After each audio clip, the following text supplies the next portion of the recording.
မင်္ဂလာပါဆရာမ အေးထိုင် ဟုတ်ဆရာမဒုတ်ကြီးနဲ့ အေးနင်တို့စကားနားမထောင်ရိုက်ထုတ်လေ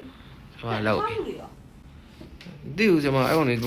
ကျူရှင်နောက်ကြမယ်ပြောတာပဲ နင်တို့တွေကအမြဲတမ်းအဲ့တိုင်းပဲမနေ့ကဟာရောပြီးပြီလား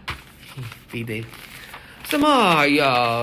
အိမ်သားကြီးဘာမှဖြစ်ဘူးမနားမလဲဘူးလေနားမလဲဘူးတိမလားဘာဟိုမိန်းကလေးကြောင့်နေကြဘယ်လိုလုပ်ပြီးဟိုအတွေ့အကြုံမှမရှိအောင်လို့နားမလဲ ဟဲ့ဗမာခက်လို့လေနင်ကလည်းငါမနေ့ကတခြားသင်ပေးလိုက်တဲ့ဟာကို ကျွန်တော်ကြောက်သွား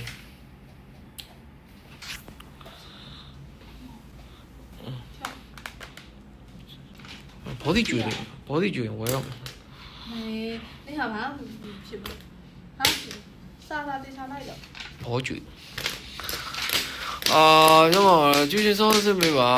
ဘောလုံးကန်နေတယ်ဟိုကောင်လေးချင်းတော့ ဟဲ့နင်ကစားမမပြီးသေးပဲနဲ့ဘယ်လိုလုပ်ကူကွာဖြစ်လို့ရမှာလဲ